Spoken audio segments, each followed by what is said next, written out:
How tall should baseboards be? There's a rule for it. 7% of your ceiling height.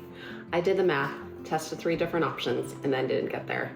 Not because the rule is wrong, but because when I shared my plan online, several Finnish carpenters pointed out exactly how my plan would fail. I know. So here's a rule, 3 options I was considering, and what I actually installed.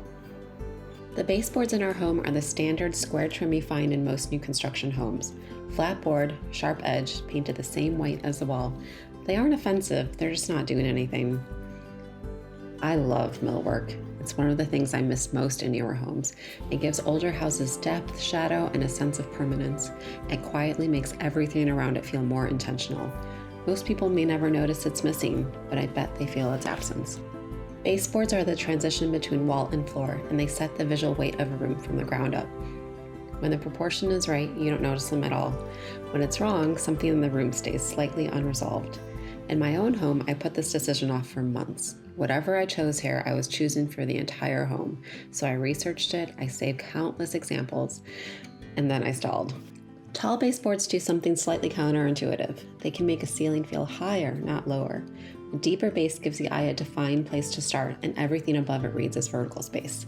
But proportion is what makes it work, not height on its own. And the guideline you'll see referenced most often is that baseboard height should land at roughly 7% of ceiling height. It comes out of traditional proportion, and you'll often find it cited by designers. My ceilings are 101 inches. 7% of that is just over 7 inches, so my plan was 7-inch baseboards. Having a specific number to point to made the decision feel solved. I had an answer, I could move forward. I stopped wondering what height was right for my home and started asking how to get to 7 inches. Those are 2 different questions. I wasn't starting from scratch. The house came with square baseboards already installed. Ripping them out was not happening. One of the trade-offs with new construction is that it's hard to justify replacing something that's brand new. So the real question was, what can I build on top of what's already there? All 3 options start from the same place, a 5/8 by 1 3/8 base cap molding. Traditional profile, understated enough to work in every room. Option 1, base cap on top of the existing baseboard, roughly 5 inches. This is the easiest option. The cap sits directly on top of the existing board, and the 2 pieces read as one 2-part profile. Classic, uncomplicated, and the joint sits at a natural break where the eye expects a line anyway. The only drawback was proportion. At about 5 inches, it came short of the 7 inches that I wanted. It's not wrong, it's just less substantial. Option 2, base cap floated 2 inches above the existing baseboard. Total of 7 inches.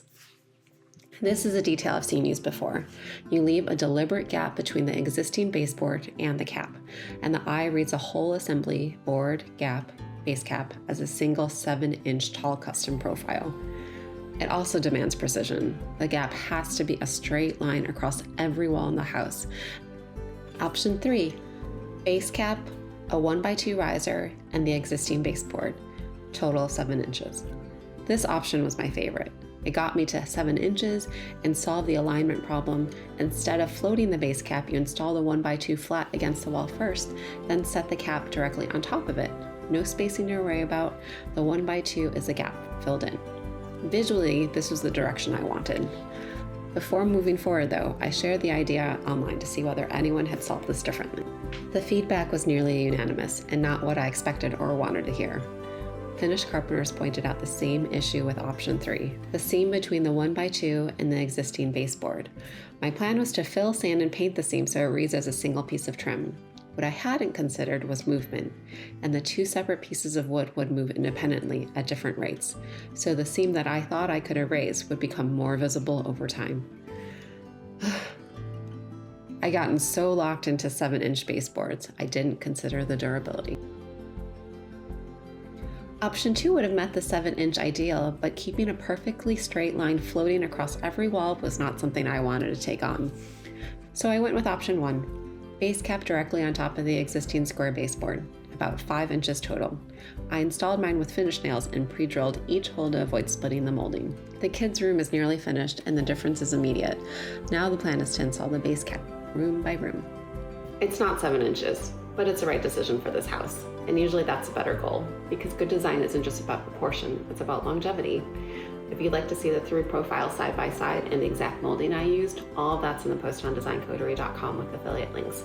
And if you'd like to follow the rest of my Brooklyn home projects, I'd love to have you subscribe. Thanks for watching and see you next time.